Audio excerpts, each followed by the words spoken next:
Hello everybody and welcome back to the Fortress of Solitude. Today we're going to be checking out Action Comics issue 1073 by Mark Waid, Mariko Tamaki, Clayton Henry, Michael Shelfer, Skylar Partridge, Matt Herms, and Marissa Louise. Waid's weekly Phantoms storyline continues as we get a little bit of a refresher on Jor-El discovering the Phantom Zone on Krypton while he was looking for a more humane way to deal with the dangerous Kryptonian criminals. All of this is told from Superman's POV, and I really like Waid's positioning the Phantom Zone and the projector Superman has as this last resort weapon, as Superman doesn't see blasting people into an immaterial realm as humane at all, and almost quite maddening to a point. Superman not following on from what his father was doing and not just like agreeing with what his father had in mind for these prisoners is really interesting, and it's something that we've never really broached on, and Waid is going there, revealing Superman thinks, well, his father probably had good intentions. Krypton's religious obsessions with science and things like that got in the way of their ethics, and I also like that this is all couched in the fact that this is just stuff that Superman has heard from legends and just things he's seen in the fortress, so they could be completely wrong as well, and maybe his father didn't have the best intentions for these criminals in mind. Maybe he was just experimenting on them for the name of science. Who knows? I'm sure Waid has an answer to this question that I'm sure he's going to follow up on at some point. In the zone, Superman watches Mon-El fight hard to keep his crew together as they get closer to Etheropolis, and he figures that he is the reason the crew are angry, since he's the son of their jailer. Clark also begins seeing Mon has changed quite a bit and has been hardened by living here in the zone, but he also finds little glimmers of the boy he once knew and the heroism that once defined him. Eventually, the Valcon crosses the veil and is immediately attacked by Zardu, who has arrived on his very own heavily armed battleship. Superman springs into action and battles Zardu's ship, beginning to wonder where Ether got all of the resources to do all of this from, since the zone has nothing in it, so how is he able to create these things? These are questions that should be answered very soon. Speaking of Ether, and I'll talk more about him a little later on, but I'm not really liking this villain, and it's nothing to do with like his motivations or like his design or something, it's just the lack of that. There's not really been a thing with him in this comic all that much. Like, he's appeared here and there and there was a little bit of build up, but there's nothing in this comic with him in it. Like, he's not like actively there, you know, fighting Superman or like actively there in the scene with them. It's all sort of behind the scenes stuff, and I get that there are villains who are more like that, but it just feels like there was all this build up with this villain and then we've kind of gotten nothing with it, which is very unlike Waid. So unless he's got something later on in store for us, because he's, you know, doing a weekly series, maybe there's just something else there, but right now there's just nothing, and it just makes me not really care about the villain all that much. Like, to me, in this series, the main villain of this book right now is Zardu, is the Phantom King, and the Phantom Zone itself, and Superman having to battle that. It's not Ether, who's just off on his own doing his own thing. Thanks to Superman's power growing smaller by the minute and his solar bracelets running out of juice, Superman is overcome by cannon fire, but in a last bit of power, Superman is able to blast right through Zardu's ship, cracking it in half and destroying it. We take a bit of a break from Superman and the Phantom Zone and catch up with Connor and Kenan, who find themselves in an alien museum exhibit where all of the fortress's trophies and items were teleported to. The commotion leads them to meeting a strange alien being who lets them out of the exhibit, and after some quick thinking from Kenan to get them out of being taken away by the guards, they learn that the items were transported there because they were all branded as Kryptonian, having symbols of the House of El on it or other various Kryptonian symbols that denoted it was from the dead race. We learned that this alien's probes were on the lookout for cultural treasures from other races, and the alien doesn't believe any Kryptonians actually exist anymore, and the few that Connor says do exist is just a rounding error to this alien, hence why they took all of the items, since the original owners can't possibly be alive. arrive. We finally get to learn what this alien is, and they are the curator of the Zephron Intergalactic Exposition, which gathers items from lesser civilizations in these big exhibits. This is a really fun B-plot for the book to follow, getting to explore the galaxy a little bit more with two characters who barely go off-world. Like Connor's most recent solo mini, The Man of Tomorrow, was one of the first times he's actually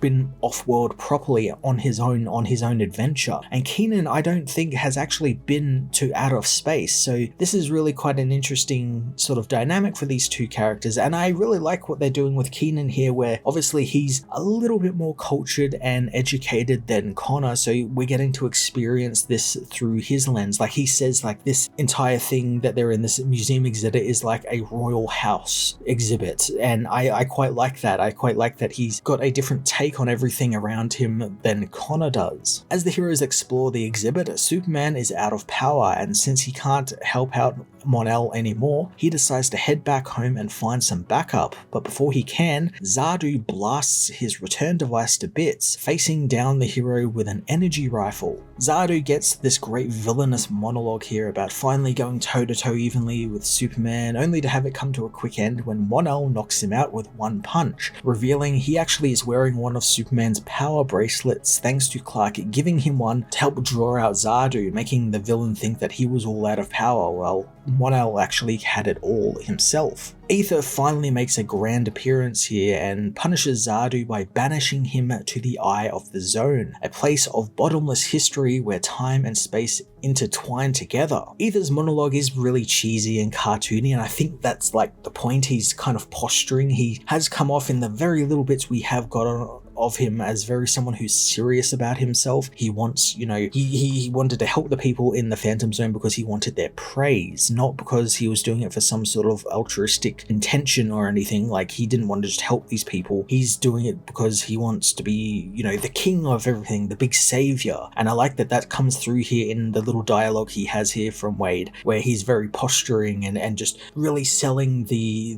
despair that this maddening pit in the Eye of the Zone is. And I really like how it's described as a place where Zardu can scream, and he will scream, but there will be no ears to hear him. It's stuff like that that's just pure, Saturday morning cartoon stuff. It's stuff that you'd hear in like fantasy novels and stuff when they're describing something. Superman tries to save Zardu, but it's too late thanks to having very little power, and the villain falls into the Eye of the Zone. Superman decides to take the fight directly to Aether, but thanks to being very weak, is also cast into the same eye. Superman enters the strange realm where he witnesses cracks in the rocks around him that lead to different parts of the timeline. Things earlier on in his life and maybe even some things in the future, and he cites these as maybe they are passages home and maybe he can use one of them to get back to Earth. And Superman pries open one of these quickly closing cracks and finds himself in an open field, even more weakened than he was when he was in the zone, as he is overcome by the immense gravity of this planet. The story finishes out with another fantastic cliffhanger as Superman finds out that he's weak because he isn't on Earth. He is on Krypton. Now, Superman on Krypton stories, they've been done like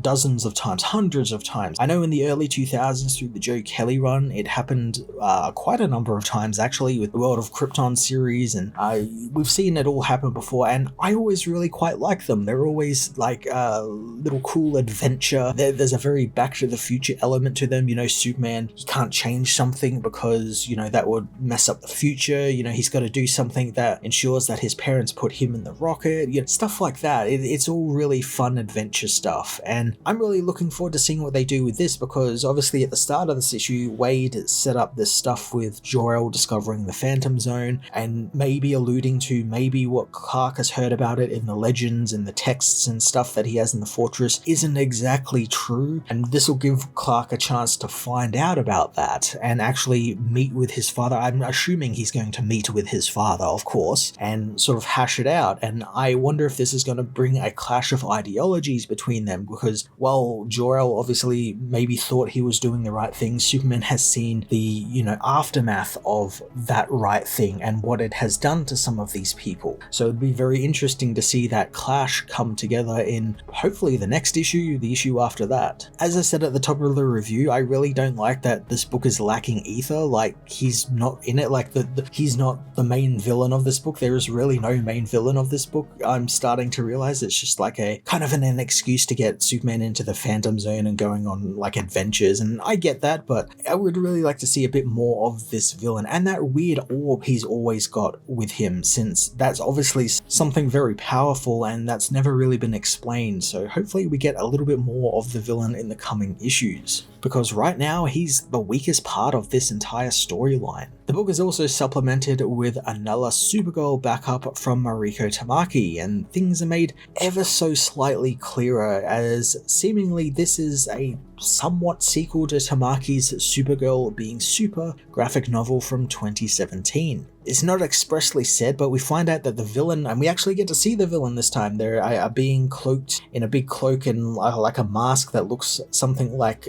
what Tali would wear in Mass Effect, and we find out that they can access people's memories, or they get waves of like memories of people who are close to them, and Supergirl is getting closer. So we get to see memories of stuff from that 2017 graphic novel, like Kara and her friends Jennifer and Dolly running track in Midvale. This is really damn weird, since I never took that book as canon. It was a graphic novel, it was an original graphic novel, and it's been a couple of crises since then, so if it was canon, it probably isn't now. So it's very strange that we're now getting what is essentially a follow-up to that, and it's citing things that are no longer canon or haven't been canon for some time. It's very, very strange. It kind of reads to me as the writer kind of just doing their own thing with the character, because no one's really using Kara at the moment, which, hey, more power to you. Just do what you want with the character. If there's nothing, on the back burner with the character, just go for it. But you'd think there'd be a little bit more to this story than that. It's even weirder when you think that probably not a lot of people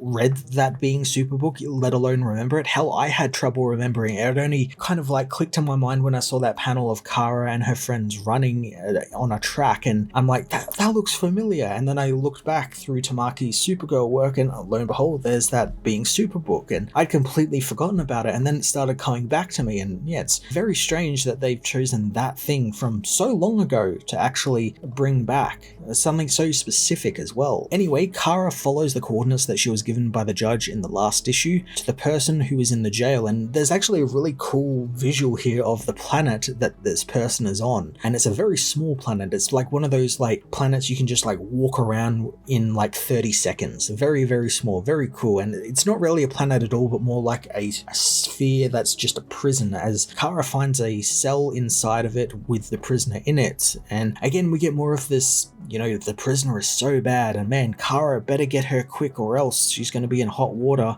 And Kara isn't that quick, and a giant ship arrives above the planet, bringing some impending doom with it. So the Being Super connection was a little weird, but it's still pretty cool that Tamaki is referencing some of her old work, but it still never explained anything of this villain, and nothing is actually explained of like what exactly is going on, and it's getting a little ridiculous now. Like, by now we should know everything in this book. We should know the characters, the stakes, possible end game. We should be heading towards the end of it basically, but we're not, and it's just being strung along, and it feels like a story that was probably like 2 chapters being strung out to however long this weekly series is going to last. Action Comics issue 1073's main storyline continues to go in some really awesome directions, focusing on the Phantom Zone itself, its creation, and how Jor-El and even Superman factor into it. The big villain of the story though continues to be a letdown, since there's really nothing there and he's incredibly underdeveloped, which is very strange for Wade. Usually he writes really great villains. The backup story also continues just being a whole lot of nothing. It had a neat connection to one of Tamaki's previous Supergirl works, but that doesn't save it from doing absolutely nothing for me or for the story that it's trying to tell. I'm going to give this issue an 8.5 out of 10.